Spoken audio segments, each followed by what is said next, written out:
Please, this is a serious issue.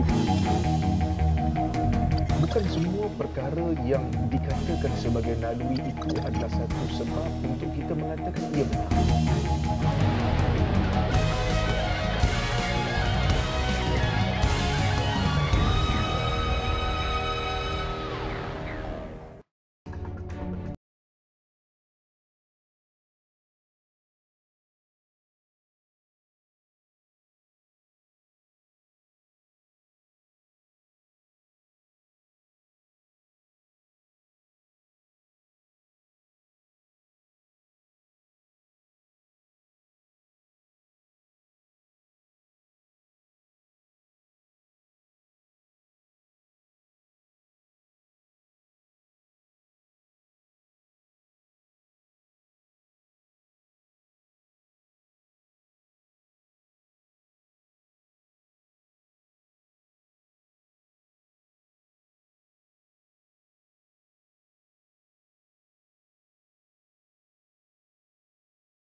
La ikraha fiddin. Tidak ada paksaan dalam agama Islam. Al-Tabari dalam mentafsirkan ayat ini berkata, sebahagian ulama menyatakan sebab turun ayat ini ialah seorang lelaki Ansar yang memiliki anak yang sudah dewasa yang beragama Kristian atau Yahudi. Apabila dia memeluk Islam, maka dia ingin memaksa anak-anak itu masuk Islam. Lalu Allah melarangnya agar anak-anak itu memilih sendiri untuk memeluk agama Islam. Faktor paksaan boleh membatalkan pengislaman seseorang kerana seseorang yang memeluk Islam perlu dibuat secara sukarela. Jika tidak, maka dia boleh keluar daripada Islam tanpa dihukum murtad atau terus kekal di dalamnya. Merujuk kepada isu di Perlis, tindakan bapa bersama 3 kanak-kanak yang memeluk Islam, adakah situasinya seperti yang ditafsirkan Al-Tabari? Adakah kanak-kanak ini dipaksa memeluk Islam? Ini kerana pengislaman 4 beranak ini selaras dengan peruntukan undang-undang yang berkuat kuasa di negeri itu. Maka mengapa masih ada pertikaian di saat pihak yang telah menukar agamanya kepada Islam sudah mengikut prosedur dan undang-undang negeri yang telah ditetapkan secara sah? Inilah persoalan-persoalan yang akan dijawab bersama 3 panel di mana di talian Skype kini kita bersama Mufti Negeri Perlis Profesor Madya Datuk Dr. Muhammad Asri Zainul Abidin, dan juga di sebelah Mufti Negeri Perlis kita juga di talian Skype pensyarah undang-undang dan polisi Universiti Teknologi Malaysia Profesor Madya Dr. Muhammad Fathi Yusof, dan di studio bersama saya pada petang ini Tuan Muhammad Zain Mustafa yang merupakan pengerusi Gerakan Pembela Ummah. Selamat datang dan juga Assalamualaikum buat ketiga-tiga panel. Terima kasih kerana sudi bersama dengan analisis pada petang ini. Dan untuk soalan pertama ini, saya mau terus ajukan kepada Sahibus Samahah Datuk Mufti kita. Datuk, Timbalan Ketua Menteri Pulau Pinang, Dr. P. Ramasamy dalam laman Facebooknya mendakwa jika anak-anak loh diculik, ditukar agama tanpa keizinan dan diletakkan di bawah jagaan pihak berkuasa agama di Perlis, ini serupa dengan penculikan. Ini menunjukkan bahawa pihak berkuasa agama Islam di Perlis tidak menghormati dan melanggar undang-undang secara terang. Dan sekiranya perkara di atas benar, polis mesti menyiasat dan mengambil tindakan terhadap pihak berkuasa agama Perlis. Datuk, kronologi kes sudah dipaparkan di awal program. Pengislaman 4 beranak ini juga selaras dengan peruntukan undang-undang yang berkuat kuasa di negeri Perlis. Cuma, adakah terdapat unsur paksaan dan penculikan semasa sesi pengislaman berlangsung, Datuk Mufti? Okay. Assalamualaikum warahmatullahi wabarakatuh. Alhamdulillah. Salatu wassalamu ala Rasulillah wa ba'da. Terima kasih Finas dan rakan-rakan panel yang lain kerana menjemput saya. Saya terus kepada persoalan yang dikemukakan. Yang pertamanya, kita tahulah P. Ramasamy ini satu orang yang apabila mengeluarkan sesuatu kenyataan yang penuh provokatif, tidak benar, bohong dan itu adalah unsur-unsur kemelampauan yang mencetuskan ketegangan dalam negara ini. Yang pertama kita kena tahu tiga orang anak ni termasuk bapa dia 4, mereka bukan rakyat Perlis. Dan mereka ini datang ke Perlis, bukan mereka dicari oleh Jabatan Agama. Mereka ni datang ke Perlis daripada Sungai Petani untuk menganut Islam. Mereka yang datang. Maksudnya daripada jauh tu datang tu. Sejam setengah bawa kereta datang ke Perlis. Semata-mata nak masuk Islam. Kenapa mereka memilih Perlis dan seumpamanya itu saya tidak pasti. Mungkin ada kawan-kawan mereka nasihat pergi ke Perlis, mungkin mudah urusan dan seumpamanya.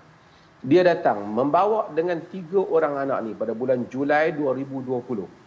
Dan mereka bawa 3 orang anak ni dan bapa dia yang memberitahu bahawa dia dan anak-anak dia nak masuk Islam. Tidak ada sebarang unsur yang kita lihat anak dia terdesak dan seumpamanya. Bahkan selepas daripada itu anak dia telah menjadi orang yang mengamalkan agama. Pada saya mungkin lebih kuat daripada ayah dia sendiri jika kita lihat dan apa yang kita kalau saya bercakap dengan mereka. Dan hari ini dibuktikan. Walaupun kita lihat gambar ibu dia bersama dengan anak-anak dia, mereka tidak tanggalkan tudung mereka. Kedua-dua perempuan, anak-anak perempuan tersebut. Bahkan saya baca dalam portal berita mereka itu sendiri, mereka menyebut bahawasanya masa waktu zuhur anak-anaknya bangun, tinggalkan meja makan, pergi sembahyang zuhur. Waktu subuh dia kena sediakan makan anak dia nak sembahyang subuh. Bahkan anak lelaki dia menyuruh ibu dia pergi ke kedai buku Islam, beli buku Islam dan baca dan buka hati untuk menganut Islam. Adakah ada sebarang unsur paksaan kalau yang demikian? Siapa yang nak paksa? Dan kemudian kita tahu negara Malaysia ni tidak pernah kita dengar lagi orang paksa orang masuk Islam di Malaysia ni. Walaupun kaum majoriti. Kita bukan India yang telah menyebabkan membunuh orang Islam begitu ramai kerana mereka itu berbeza agama. Kita bukan negara China yang mana telah membunuh kaum minoriti kerana mereka itu berbeza agama. Hal itu tidak pernah berlaku di Malaysia. Janganlah igawan dan pandangan ataupun apa yang mereka ada di tempat lain, mereka bawa igawan itu ke dalam negara kita. Orang Islam telah meraihkan minoriti di dalam berbagai-bagai negara dalam dunia ini. Kita belum pernah mendengar orang Islam memaksa orang bukan Islam menganut agama Islam. Kalau ada individu perseorangan tak berapa betul, itu tak termasuk. Otoriti Islam, ulama Islam, tokoh-tokoh Islam tidak pernah melakukan hal itu di dalam mana-mana sejarah yang rasional yang membabitkan umat Islam. Tapi sebaliknya, kaum lain yang bukan agama Islam dalam rekod mereka ada, tidak seperti di dalam sejarah umat Islam. Ya, Datuk Mufti, untuk kita memahamkan bukan Muslim dan mungkin juga segelintir Muslim yang menggunakan hujah undang-undang negeri bercanggah dengan perlembagaan bahawa tidak boleh digunakan untuk mewajarkan penukaran agama secara unilateral atau sebelah pihak. Mungkin Datuk boleh kongsikan dari sudut perbahasan fiqh, mengapa Perlis memilih pandangan majoriti para fuqaha yang terdiri dari mazhab Hanafi, Syafi'i dan Hambali yang berpendapat agama bagi kanak-kanak adalah mengikut pihak yang memeluk Islam, sama ada ibu atau bapa? Sebenarnya saya nak bagi tahu bahawasanya Perlis sangat fleksibel dalam hal ni, terutama dalam bab hadanah. Jika sesiapa yang membaca fatwa Perlis berhubung dengan hadanah yang dikeluarkan pada tahun 2015 pada bulan April, kita dapati Perlis menyatakan hak hadanah ataupun hak custody ini adalah dikembalikan kepada orang yang paling dapat untuk memberikan syafaqah. Syafaqah ni sama ada ibu ataupun bapa yang paling dapat memberikan jaminan emosi, penjagaan, perasaan, kebajikan dan kebaikan anak itu. Siapa yang paling dapat menjaga, dia diberikan regardless tanpa melihat kepada latar agama. Bukan soal agama masuk agama, soal hak untuk penjagaan anak. Soal custody, itu yang disebut dalam fatwa. Tetapi dalam masa yang sama, fatwa kita juga menyebut bahawa jika anak itu mumaiz, dia sudah dapat membezakan antara sesuatu hal, maka dia diberi pilihan sama ada untuk tinggal dengan ibunya ataupun bapaknya, bahkan memberi pilihan untuk membuat keputusan terhadap dirinya. Kita tidak terikat dengan soal 18 itu kerana dia sudah mumaiz. Sekarang dalam isu ini, bagi kita, anak-anak ini sudah dapat membuat keputusan terhadap diri mereka. Ia rentas bukan saja mazhab majoriti, bahkan mazhab-mazhab yang minoriti juga menyatakan hal yang demikian. Sebab itu maka dalam kes ini bahawasanya kita tidak menyanggahi apa-apa fatwa kita.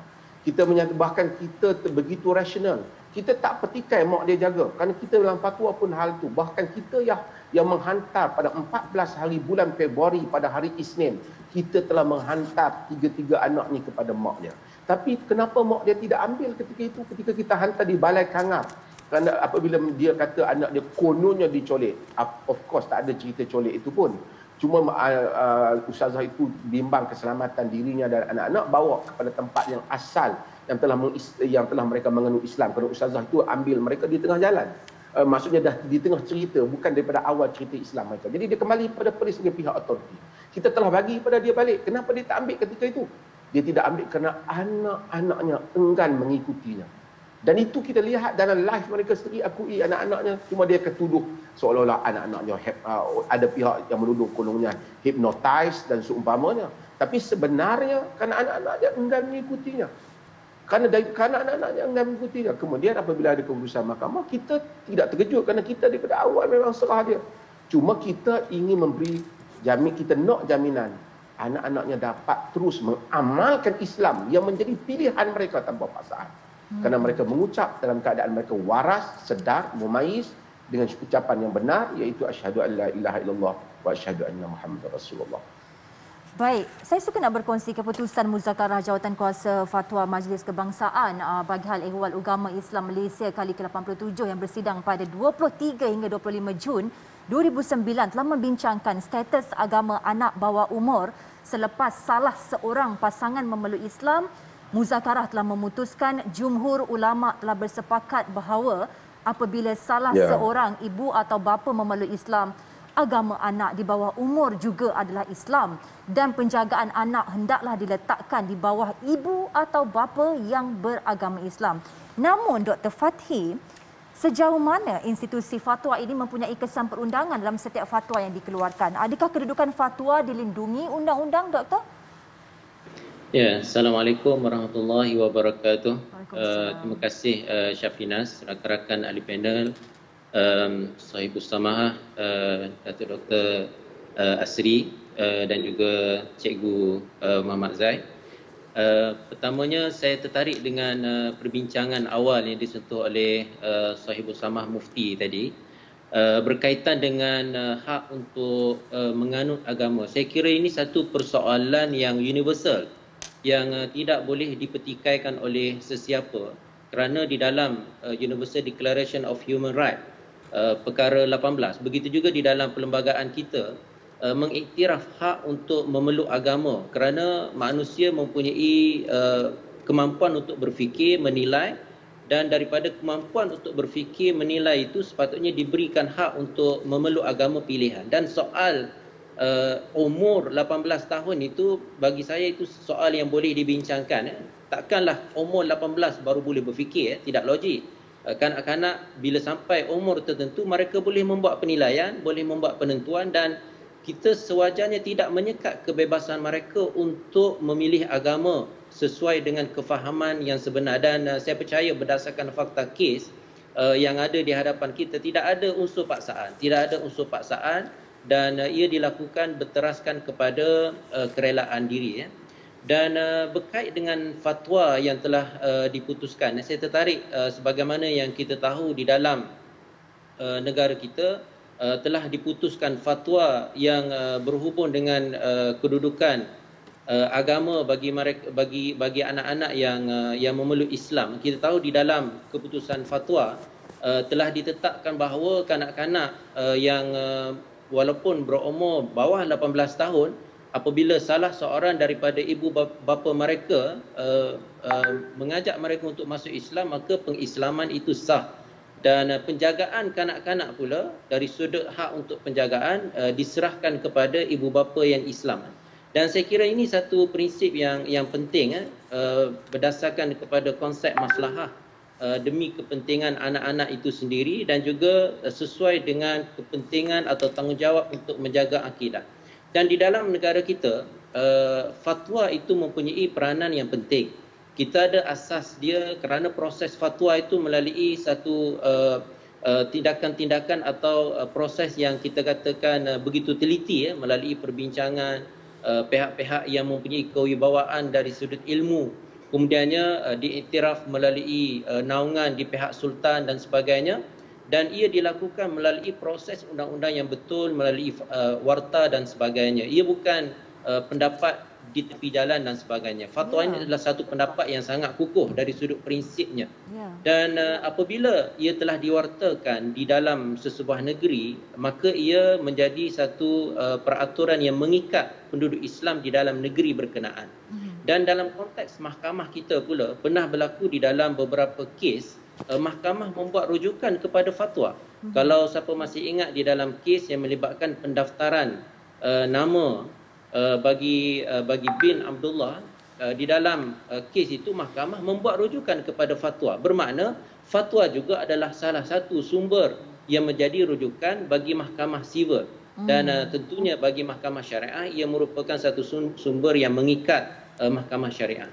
Ya, Dr. Fatih, Peguam Ibu Kanak-kanak ini memaklumkan bahawa Law Siu Hong akan mencabar penukaran agama secara sebelah pihak 3 anaknya melalui semakan kehakiman. Dan menurut Peguam Syamshir Singh, kanak-kanak itu memeluk Islam tanpa persetujuan ibu mereka yang mempunyai hak penjagaan penuh. Dan Perlembagaan Persekutuan menyatakan agama kanak-kanak itu akan ditentukan dua ibu bapa kanak-kanak itu, bukan atas kehendak anak atau pihak ketiga yang lain. Manakala seperti yang kita ketahui, pada 2016 Dewan Undangan Negeri Perlis telah meminda Seksyen 117 Enakmen Mentadbiran Agama Islam berkaitan kapasiti pemelukan Islam kanak-kanak kepada frasa ibu atau bapa. Oleh yang demikian, keperluan yang ditetapkan pihak legislatif bagi perkara tersebut adalah salah seorang ibu atau bapa atau penjaga sahaja. Maka di peringkat negeri, pengislaman 3 beradik ini selaras dengan peruntukan undang-undang yang berkuat kuasa di negeri Perlis. Dalam situasi pertindihan antara perundangan syariah dan sivil ini, Dr. Fatih, apakah cara terbaik dalam memastikan kebajikan berpihak kepada 3 beradik ini? Tafsiran perlembagaan khususnya perkara 12 yang berkaitan dengan agama bagi seseorang kanak-kanak di bawah umur 18 tahun. Dia bukan satu tafsiran yang mutlak yang menyatakan bahawa ibu dan bapa. Sebab terdapat keputusan-keputusan mahkamah yang berbeza-beza dalam soal ini, dan saya percaya keputusan ini banyak juga dipengaruhi oleh fakta kes yang berbeza-beza di antara satu situasi, satu dispute atau pertembungan dengan pertembungan yang lain. Kalau kita perhatikan wording atau perkataan yang digunakan dalam perkara 12 itu, disebut bahawa the religion of a person under the age of 18 shall be decided by his parent or guardian. Perkataan parent di situ tidak ada s, maknanya parent itu boleh difahami sebagai seorang, iaitu sama ada ibu atau bapa. Dan itulah yang diputuskan di dalam beberapa kes sebelum ini, termasuk di dalam kes Sofia Suzy Teo, dan juga kes sebelum ini. Kalau kita perhatikan di dalam beberapa kes, kalau kita tengok, ditafsirkan bahawa ibu atau bapa, bukannya seperti kedua-duanya sekali, termasuk di dalam kes Sharmala dan juga Shubhashini ditafsirkan demikian. Cumanya di dalam kes yang terakhir, iaitu kes Indira Gandhi, yang mana mahkamah melihat bahawa ibu dan bapa mesti memberikan persetujuan.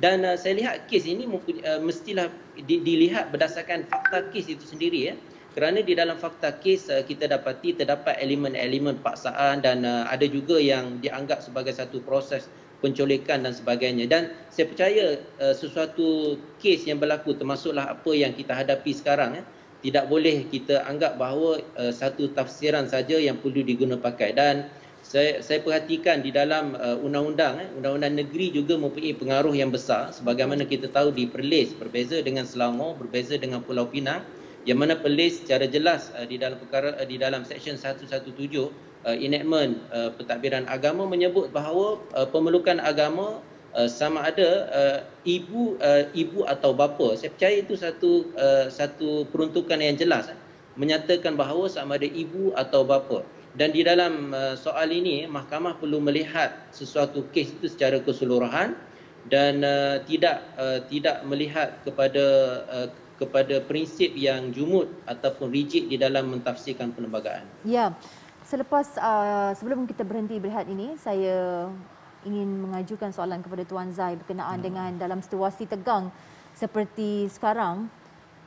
Ada yang berpandangan bukankah sewajarnya NGO Islam bukan sahaja bertindak sebagai pihak yang mempertahankan akidah anak-anak ini, namun turut memainkan peranan dengan menenangkan setiap ibu bapa agama lain agar tidak punya prasangka atau ketakutan yang merasakan kita sentiasa mahu memaksa anak-anak mereka untuk memeluk agama Islam.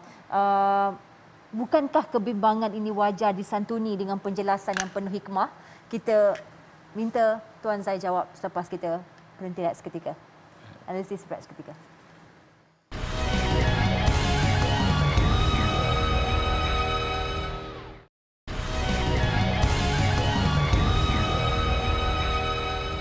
Alhamdulillah, kembali menganalisis. Tuan Zai, kita tahu pada saat ini banyak pihak yang melontarkan pandangan. Ada yang bersifat defensif, ada yang bersifat provokatif. Namun di sini, selaku aktivis Tuan Zai, ada yang mencadangkan bukankah sewajarnya selain kita mempertahankan akidah anak-anak ini, bukankah pada masa sama sebaiknya kita memberi penerangan, menjelaskan, menyantuni kebimbangan ibu bapa bukan Muslim yang mungkin ada satu prasangka ataupun prejudis bahawa kita suka sangat nak mengislamkan anak-anak mereka ataupun memaksa, bahasa yang lebih kasar mungkin. Silakan. Assalamualaikum warahmatullahi wabarakatuh. Terima kasih Syafinas, yang dihormati ahli panel Profesor Madya Dr. Fathi, dan juga yang saya hormati Sahibul Samahah Dr. Sri Dr. Asri. Jadi pertamanya saya nak menyatakan bahawa sikap NGO Islam, kita mempertahankan apa yang telah dinyatakan oleh Datuk Sahibul Samahah, iaitu pertamanya kita mempertahankan akidah umat Islam. Kerana tugas ataupun undang-undang negara yang ada dalam negara ini adalah termasuk dalam hifzuddin, menjaga agama, mempertahankan akidah. Jadi sebenarnya kita berada pada pihak yang mempertahankan dan bukan pihak yang cuba menyerang. Tidak, kita mempertahankan apa yang kita ada. Dan di dalam kes 3 anak beranak ini, pada minggu lepas keputusan yang telah dibuat oleh hakim di Mahkamah Tinggi Jalan Duta, Kuala Lumpur, kita menerimanya dengan penuh hormat. Kita menghormati keputusan yang telah dibuat oleh hakim pada hari tersebut. Cumanya kita agak kecewa kerana kita ada kebimbangan. Anak-anak ini apabila mereka dalam keadaan hidup selama ini dalam Islam, suasana Islam, mereka duduk dengan ibu mereka yang tidak dapat memahami Islam. Tetapi pada kita ada lagi satu yang positif. Mungkin akhlak anak-anak ini dapat memberikan satu nilai yang boleh memberikan pencerahan kepada ibu bapa mereka bahawa Islam adalah satu agama yang cantik, yang baik, yang bukan satu agama yang disalah tanggap oleh setengah pihak. Dan kita NGO Islam tidak pernah lagi memaksa mana-mana anak-anak yang tidak Islam untuk diislamkan. Tidak. Apa yang dinyatakan oleh Datuk Seri Sahibul Samahah tadi bahawa mana-mana pihak yang nak kepada Islam, yang nak bawa anak dia kepada Islam, memang kita sokong. Dan bila dia masuk Islam, kita kena pertahankan. Kerana dalam konsep Islam, apabila dia telah mengucap 2 kalimah syahadah dengan sukarela dan telah memenuhi dalam konteks syarak, maka kita mesti mempertahankan mereka supaya kita adalah satu ummah. Kita adalah saudara se-Islam. Jadi kalau perkara-perkara yang boleh mengganggu gugat kehidupan mereka, akidah mereka, ini yang NGO Islam mesti pertahankan. Dan kita tidak mahu dalam suasana yang agak kita rasa agak panas ini, ada pihak-pihak pula yang lain mengeluarkan kenyataan-kenyataan yang menajamkan lagi hubungan di antara keharmonian agama dalam negara kita dan menajamkan lagi hubungan di antara kaum yang membawa unsur-unsur ekstremis daripada luar masuk ke dalam negara kita, sehingga kan akan menimbulkan satu polemik yang baru lagi. Dan saya kira ada satu kenyataan yang sangat sangat besar implikasinya dikeluarkan oleh seorang peguam bahawa mereka akan selepas ini akan cuba meminta Majlis Agama Islam di Perlis untuk memurtadkan anak. Ini suatu perkara yang tidak perlu dikeluarkan oleh pihak peguam dan juga orang-orang lain. Sebab kita pada fasa ini kita menerima hak penjagaan anak itu diberikan kepada ibu. Cuma kita ada kebimbangan dan insya-Allah kebimbangan ini mungkin ada jalan penyelesaiannya sekiranya kita dapat selesaikan dengan cara yang harmoni. Ya, Tuan ada mencadangkan agar satu undang-undang yang boleh menjaga dan menjamin hak anak-anak mumayyiz yang sukarela peluk Islam agar diwujudkan, ini bagi memastikan walau mereka bukan Islam namun akidah mereka terjaga dan terpelihara. Mungkin Tuan boleh huraikan cadangan ini? Kita pihak NGO Islam telah membuat sedikit perbincangan bahawa pertamanya kita mesti ada undang-undang untuk mempertahankannya. Ya. Mesti ada undang-undang. Kalau tidak ada undang-undang maknanya kita tidak boleh binding apa-apa yang kita buat. Yang keduanya, sekiranya kita sukar untuk membuat undang-undang, kerana nak buat undang-undang kita perlu pindah perlembagaan yang melibatkan di sidang dewan di parlimen, sidang undang negeri dan sebagainya. Tetapi kita mesti berjiwa besar, kita mesti duduk ada satu majlis perundingan agama di kalangan pihak-pihak dalam agama kita, di dalam negara kita boleh duduk semeja. Bagaimana kes-kes yang sebegini boleh kita selesaikan dengan cara yang lebih baik dan daripada penyelesaian itu kita boleh ajukan kepada mahkamah. Ini penyelesaian kita di meja rundingan di luar mahkamah untuk kita terima pakai di dalam mahkamah. Saya rasa perkara ini sudah sampai masanya kita bincangkan dan saya mengharapkan Kementerian Agama, Majlis Agama Islam negeri-negeri, para mufti dan juga majlis raja-raja, inilah masa yang paling sesuai untuk kita selesaikan perkara ini, kerana kita dalam konteks keluarga Malaysia kita meraihkan semua pihak dan kita nak mengurangkan ketajaman di antara agama dan juga kaum dalam negara kita. Betul. Datuk Mufti, pada 2004 melalui kes Syamala Satya Silen melawan Dr. Jaya Ganesh Mogaraja, Mahkamah memutuskan ibu bukan Islam mendapat hak jagaan anak-anak yang telah diislamkan oleh bapa mualaf mereka dengan syarat ibu tersebut tidak boleh memberi makanan tidak halal, memberi didikan Islam dan lain-lain lagi. Malangnya, ibu tersebut telah membawa lari anak-anak mereka keluar negara dan sehingga kini bapa mereka tidak dapat bertemu dengan anak-anaknya. Kita tidak mahu bersangka buruk dalam situasi melibatkan tiga beradik ini, Datuk Mufti. Cuma, selaku Muslim sekaligus menenangkan situasi yang agak tegang, apakah anjuran Islam dalam mendepani situasi ini? Kita tahu anak-anak perlukan kasih sayang ibu, pada masa sama isu akidah anak-anak juga perlu dipertahankan. Dari sudut pandang Islam, Datuk Mufti, apakah cara terbaik dalam mengendalikan situasi ini? Terima kasih. Ini perkara yang saya nak sentuh di sini. Cuba bayangkan, apabila anak-anak ni jelas pada mata semua rakyat Malaysia yang menuntun tentang sikap anak-anak ni, pakai tudung labuh, boleh baca Al-Quran, hafal Al-Quran, menang dalam pertandingan azan dan seumpamanya. Mereka Muslim, mereka solat. Bukan kita yang cerita. Mak dia sendiri dalam berita tu cerita anak dia sembahyang subuh. Bukan senang, kadang-kadang orang tua pun tak sembahyang subuh. Anak dia bangun sembahyang subuh. Anak dia sembahyang zuhur. Anak dia suruh dia, ajak dia masuk Islam. Anak dia suruh dia baca buku agama. Kemudian tiba-tiba kita lihat lawyer-lawyer ni, yang kononnya mereka ni memperjuangkan rights kepada manusia dan seumpamanya, termasuk sebahagian yang mengaku Muslim ni, kata kita kena paksa dia balik untuk tukar kembali kepada agama asal dia. Di mana yang selama ni kau orang cakap tentang kebebasan, pemilihan, hak memilih? Sekarang ni siapa yang paksa siapa? Hari itu dia kata kita paksa budak ni masuk Islam, kita bukti tak paksa. Bapa dia yang bawa dan mereka masuk dengan sukarela. Sehingga hari ini mereka mengamalkan. Sekarang dia yang nak tukarkan agama balik itu, kenapa dia tak kata dia memaksa orang menukar agama? Ini isunya. Saya rasa saya antara orang yang dia orang pun kenal saya. Pandangan-pandangan saya agak terbuka dalam banyak hukum hakam syarak yang berhubung dengan antara Muslim dan non-Muslim. Fatwa-fatwa di negeri Perlis pun agak lunak di dalam pengurusan hubungan Muslim dan non-Muslim. Kita boleh lihat dalam berbagai-bagai hal. Pun begitu kita lihat bagaimana mereka tidak menghargai hubungan yang baik. Bahkan apabila anak-anak tu masuk Islam dengan cara baik, mereka kata dipaksa, dengan cara sukarela dipaksa. Mereka yang nak paksa, mereka kembali kepada agama Hindu itu pula, mereka kata ini adalah hak mak dia pula untuk kembalikan dia kepada agama yang mana bukan pilihan anak-anak tersebut. Itu satu hal. Ini adalah perkara yang kita lihat double standard dalam dakwaan-dakwaan undang-undang yang mereka kata ataupun dakwaan-dakwaan hak asasi yang mereka perkatakan.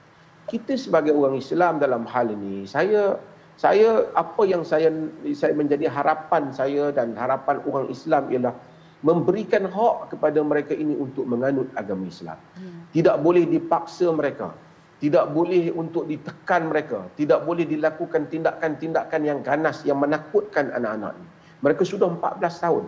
Jika hal itu berlaku, menjadi tanggungjawab bagi setiap yang mengucap asyhadu an la ilaha illallah wa asyhadu anna Muhammadar Rasulullah, memastikan anak-anak ini boleh mengamalkan agama Islam yang telah mereka anut dengan cara yang rela, bukan cara yang paksa. Kalau mereka memaksa dan melakukan tindakan yang luar daripada kemanusiaan ataupun luar daripada hak, berarti mereka telah melakukan pencerobohan yang wajib untuk kita bantah dan bangkit untuk membela hak anak-anak ini. Ini bukan perkara yang main-main, ini adalah perkara yang serius. Dan orang Islam melihat hal ini dengan cara yang serius. Kita telah hidup dalam negara yang harmoni dengan cara yang baik. Sebarang bentuk provokasi yang seperti ini hanya akan mengundang perkara yang tidak baik kepada negara yang kita cintai ini. Hidup, belajar untuk hidup dan hormat dalam negara kita. Kita telah lihat bagaimana kekejaman yang berlaku pada umat Islam di India dan bagaimana kekejaman yang berlaku di China. Jangan kita bawa hal-hal yang seperti itu dalam negara yang damai ini, iaitu Malaysia, yang telah sekian lama telah meraihkan hak kaum minoriti untuk beragama. Jangan dicabar golongan majoriti setelah kita melakukan kebaikan demi kebaikan. Berikan hak untuk anak-anak ini menganut Islam. Kalau tiba-tiba anak-anak itu dengan sukarela menyebut hal yang lain, saya rasa saya pun dah tak ada pilihan untuk kata apa-apa kepada anak-anak ini. Tetapi selagi mereka kata mereka inginkan Islam, saya sebagai pihak berkuasa agama dan semua orang Islam sama ada berkuasa ataupun tak, wajib mempertahankan hak anak-anak ini. Ya, Dr. Fatih, mengapa sebuah negara yang majoriti umat Islam dan Islam sebagai agama persekutuan namun sangat sukar untuk memperkasa, memertabatkan peranan dan bidang kuasa mahkamah syariah? Seringkali kita dengar perkara berhubung aspek akidah dan syariah mendapat campur tangan pihak tertentu menerusi platform mahkamah sivil. Doktor? Ya, Syafinas, ini satu persoalan yang menarik juga sebab kes yang berlaku sekarang ini bukan kes kali pertama. Ya. Dan banyak kes yang berlaku sebelum ini.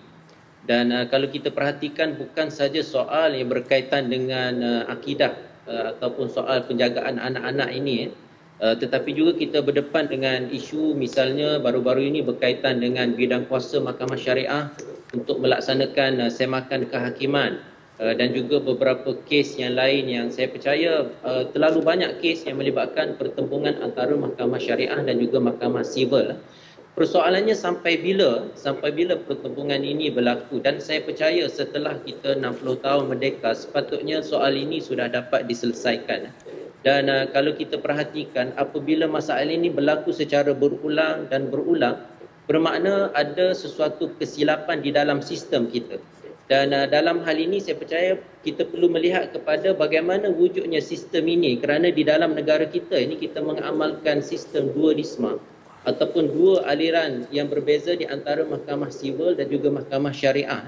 Dan seolah-olah dua-dua mahkamah ini bersaing antara satu sama lain. Kita tahu di peringkat awal waktu kita mencapai kemerdekaan, masalah yang timbul adalah dari sudut kedudukan mahkamah syariah yang kurang mendapat pengiktirafan dan juga berada dalam situasi yang sebahagiannya dhaif, sama ada dari sudut fizikal, human resource dan sebagainya. Kemudian masalah itu dapat diselesaikan, diperkasakan, bahkan dikukuhkan melalui satu pindaan perlembagaan yang dibuat pada tahun 1988, 1211A, perkara 1211A, melalui jasa-jasa tokoh-tokoh seperti Profesor Ahmad Ibrahim dan juga tokoh-tokoh lain yang banyak memperjuangkan undang-undang Islam. Saya percaya itu adalah perjuangan yang besar, jasa yang besar telah dilakukan untuk mengangkat kedudukan mahkamah syariah. Tetapi apa yang berlaku selepas daripada itu, muncul situasi-situasi yang membawa kepada pertembungan antara mahkamah syariah dan juga mahkamah sivil. Saya percaya ini satu tempoh yang sangat penting untuk kita menilai kembali keseluruhan sistem itu sendiri.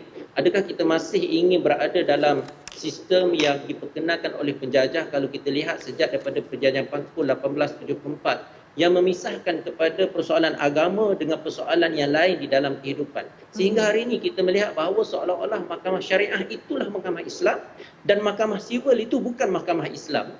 Seolah-olah macam kita mewujudkan pemikiran mahkamah sivil itu anti-Islam. Ini saya percaya satu perkara yang sangat tidak baik di dalam masa panjang perkembangan sistem perundangan negara kita. Dan kalau kita perhatikan pertembungan yang berlaku ini sebenarnya satu yang menyedihkan di dalam situasi seperti yang disebut tadi, perkara 3 Perlembagaan Persekutuan yang menyebut bahawa Islam adalah agama persekutuan, agama yang menjadi tonggak kepada negara kita. Dan kita tahu bahawa Islam ini mempunyai asas yang sangat kuat sebagai agama yang mempunyai peraturan yang lengkap, agama yang adil bukan sahaja untuk orang Islam, bahkan untuk seluruh umat manusia. Dan di dalam konteks yang kita bincangkan contohnya hari ini, Islam mengiktiraf kedudukan ibu yang bukan Islam. Penghormatan dia, hak dia dan juga kedudukan dia sebagai seorang ibu itu diiktiraf oleh orang Islam. Jadi kerana itulah bagi saya penyelesaian yang perlu dibuat, yang perlu dilihat adalah penyelesaian menyeluruh. Cumanya saya tertarik dengan pandangan yang dikemukakan oleh Profesor Madya Dr. Muhammad Aidil yang ketua pengarah IKIM yang baru, yang menyebut tentang beberapa pendekatan jangka masa pendek bagi menyelesaikan masalah yang berlaku melibatkan konflik di antara dua pihak ini. Yang mana di antaranya beliau mencadangkan agar diwujudkan satu jawatan mediasi yang dapat pertimbangkan isu itu melalui melibatkan kedua-dua pihak, sama ada di pihak berkuasa agama dan juga di pihak mahkamah sivil untuk melihat secara lebih menyeluruh. Maknanya dua-dua pihak mempunyai hak untuk mewakilkan mana-mana individu yang boleh membincangkan soal itu untuk diselesaikan secara bersama. Saya rasa ini pendekatan yang penting untuk kita laksanakan bagi mewujudkan penyelesaian harmoni supaya dua-dua masyarakat Islam dan juga bukan Islam tidak lagi terjebak di dalam pertembungan yang tidak perlu ini. Baik, analisis berat seketika.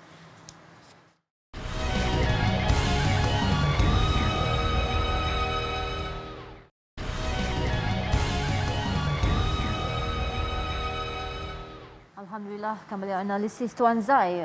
Baru-baru ini yang dipertua Yayasan Dakwah Islamiah Malaysia Yadim, Tuan Nasruddin Hassan menyatakan satu pernyataan yang saya kira agak keras, namun selaku Muslim ia agak memberi kesan kepada saya. Kata beliau, masyarakat kini dilihat terperangkap dalam satu situasi pemerintahan yang zalim, ulama lesu dan umat yang jahil. Kezaliman itu adalah kegagalan meletakkan Islam di peringkat tertinggi, terutama mahkamah syariah dan undang-undang Islam. Soalan saya, Tuan Zai, benarkah para agamawan dan Muslim kita hanya jaguh dalam isu cabang, namun isu yang lebih besar yang menuntut kesatuan ulama dan Muslim seperti memperkasa undang-undang Islam, ia disambut dingin oleh Muslim kita sendiri? Mengapa? Tuan Zai turun padang, aktivis sudah pasti Tuan Zai menerima, dapat membezakan dalam memperjuangkan isu ini, begini reaksi masyarakat kita. Isu begini. Bagaimana? Baik, terima kasih Syafinas. Kalau kita lihat isu-isu yang melibatkan Islam ini macam bermusim. Macam bermusim. Contoh kalau isu yang melibatkan akidah, isu yang melibatkan LGBT, isu yang melibatkan pertukaran agama dan sebagainya ini isu-isu yang sangat sensitif kepada orang Islam. Jadi ini menunjukkan bahawa orang Islam tidak boleh berkompromi dengan isu-isu yang melibatkan akidah, yang melibatkan agama itu sendiri. Tetapi sebenarnya kalau kita lihat, Islam ini adalah suatu agama yang menyeluruh. Banyak lagi perkara-perkara di dalam pendidikan, ekonomi umat Islam lebih lemah. Dan ini sepatutnya juga kita lebih sensitif. Tetapi oleh kerana hifzuddin yang kita katakan tadi, agenda negara adalah mesti menjaga agama. dan Islam adalah agama persekutuan.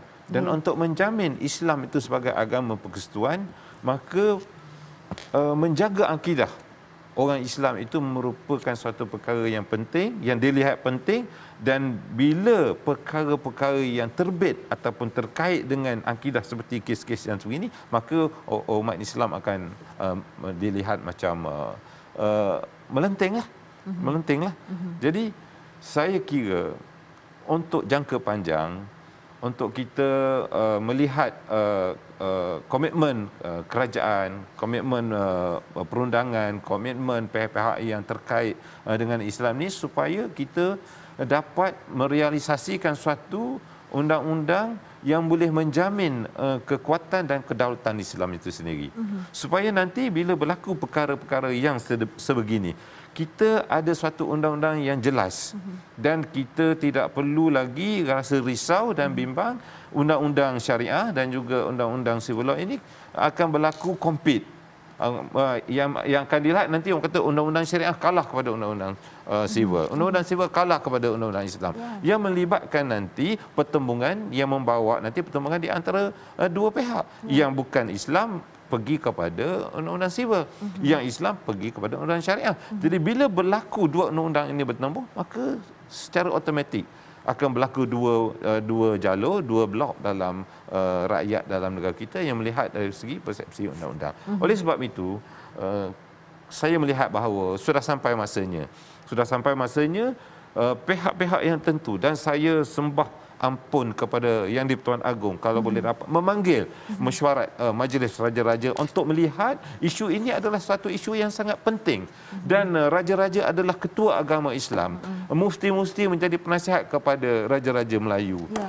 Majlis Agama Islam dapat melihat keseluruhan apa isu-isu yang berlaku dalam negara kita yang melibatkan umat Islam dan juga melibatkan orang yang nak masuk Islam dan juga melibatkan orang yang bukan Islam, supaya Islam itu dapat dilihat satu agama yang dapat diterima oleh semua orang, bukan agama yang nak menindas orang lain, bukan agama yang nak mengambil hak orang lain, tetapi suatu agama yang orang lain boleh lihat bahawa Islam adalah suatu agama yang menyeluruh, yang boleh diterima oleh semua pihak. Dan oleh sebab itu, dalam kes ini saya melihat bahawa kita mengharapkan suatu kebaikan.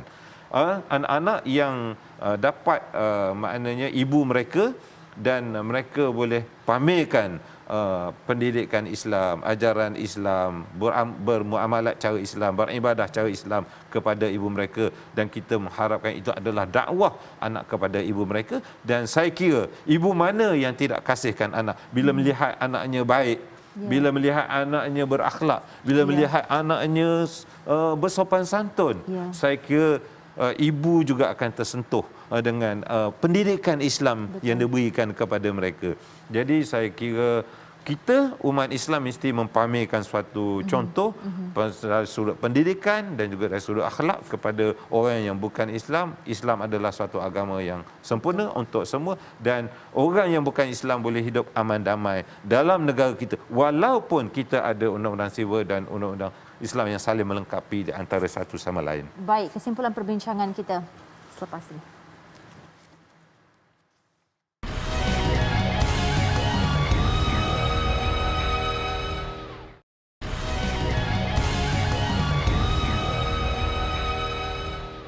Alhamdulillah, kembali dalam analisis, dan telah pun sampai di penghujung segmen perbincangan kita pada hari ini. Dan untuk menyimpulkan perbincangan kita, mungkin Tuan Zai selaku aktivis, sejak dari awal rata-rata cadangan daripada Tuan Zai untuk melibatkan daripada sudut isu penukaran agama ini, Tuan Zai banyak berkata perlu ada pindaan perlembagaan dan cadangan mewujudkan undang-undang itu dan ini.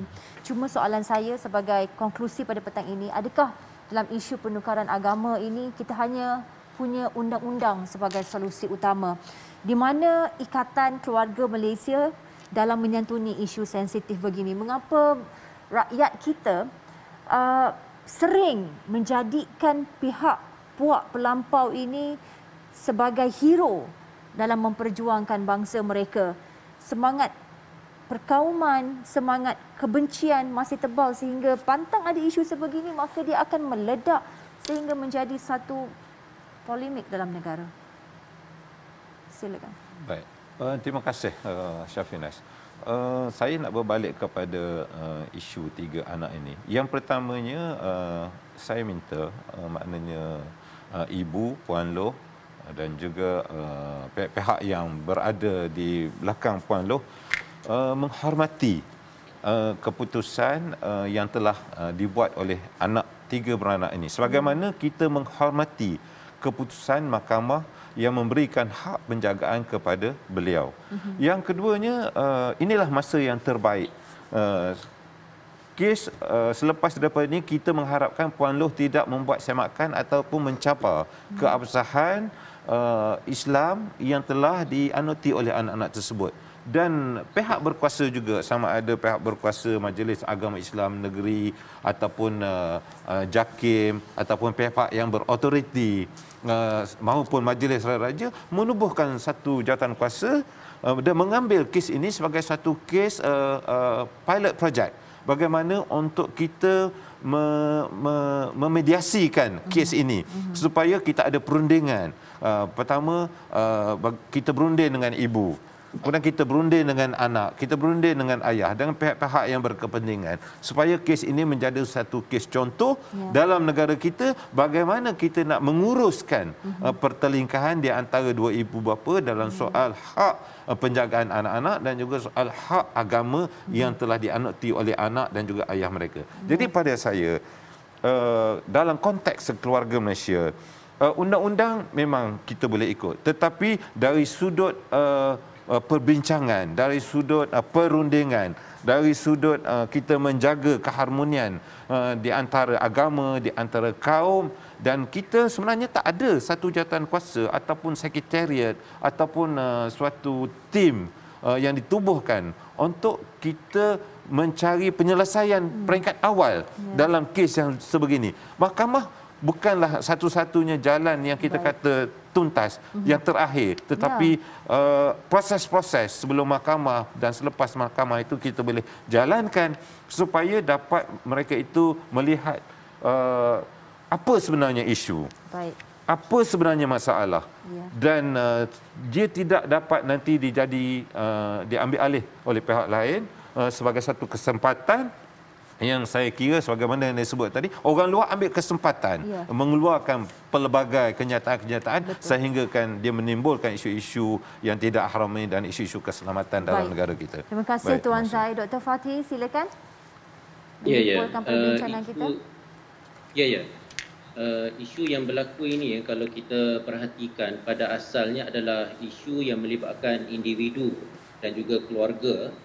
Maksudnya ia berlaku dalam skala yang kecil, tetapi apabila isu berkenaan diolah melibatkan soal yang dikatakan sebagai pihak berkuasa agama mengambil tindakan penculikan dan sebagainya, dia menjadi satu isu nasional yang melibatkan masyarakat yang besar. Saya percaya ia berlaku bukan secara kebetulan, tetapi tidak mustahil ada tangan-tangan yang sentiasa cuba untuk mengambil kesempatan bagi merendah-rendahkan institusi Islam dan juga mengambil sikap untuk menjatuhkan pihak-pihak yang mempertahankan Islam.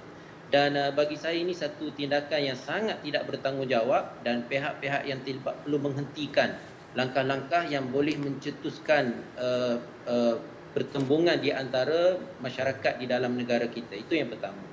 Yang keduanya, saya melihat isu ini perlu dijadikan sebagai satu titik tolak penting yang memerlukan penglibatan daripada Majlis Raja-Raja dan Duli-Duli Yang Maha Mulia, Sultan-Sultan dan juga Raja-Raja Melayu untuk bertindak.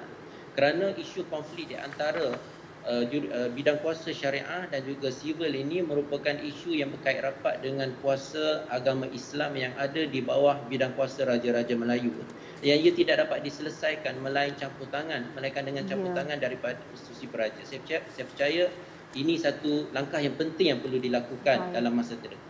Baik, terima kasih Dr. Fatih. Sahibus Samahah Datuk Mufti, silakan untuk menyimpulkan perbincangan kita pada petang ini.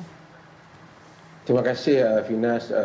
Saya ingin nyatakan bahawasanya isu ini seperti mana yang disebut tadi, jika kita mengendalikannya dengan good faith, dengan niat yang baik, tentulah dia tak jadi begini. Ceritanya kita tahu bahawasanya dia telah masuk Islam dengan cara pilihan bapaknya, bukan orang lain, bukanlah kawan dia, bukan pendakwah yang bawa dia, bapak dia, dan mereka telah masuk dengan rela. Kemudian ada ustazah pula yang telah menjaga mereka selama bapa dalam penjara, mak dia tak muncul dalam tempoh itu. Kemudian ustazah itu sendiri pergi cari mak dia untuk jemput dia supaya tengok anak-anak dia. Ketika anak-anak tu datang jumpa saya pun boleh tanya mereka, boleh tanya bapa mereka, bapa saudara dan mak saudara mereka yang Hindu itu, bahawa saya menasihati supaya berbuat baik kepada kedua ibu bapa di dalam ajaran Islam, termasuk ibu mereka yang bukan Muslim. Artinya hal ini ialah hal yang begitu jika nak dengan niat yang baik, ia boleh diselesaikan dengan cara pergi jumpa, anak saya kena terima kasih duduk lama, tapi saya nak jaga dia, boleh tak saya ambil? Dan itu mungkin akan jadi perbincangannya lebih harmonis. Tetapi, oleh kerana hal ini telah berlaku campur tangan golongan ekstremis yang mempunyai agenda-agenda yang lain daripada agenda keharmonian negara kita, selama mana kumpulan ini ada dalam negara kita, kita akan melihat krisis yang seperti ini berpanjangan dan berterusan. Sebab itu saya katakan bahawasanya negara ini telah mengalami perjalanan kehidupan yang harmoni untuk sekian lama. Kita tidak akan dapat menyelesaikannya selagi mana kita mempunyai golongan yang pada saya unsur-unsur subversif yang seperti ini, yang mempunyai agenda yang luar daripada keharmonian negara. Jika kita mahu, kita pilih jalan yang baik untuk negara ini. Jika kita tak mahu, kita mungkin akan memilih jalan yang akhirnya merosakkan apa yang kita nikmati selama ini. Kes-kes yang seperti ini hendaklah menghormati apa yang telah menjadi latar negara ini dan juga menghormati orang berbudi kita berbahasa.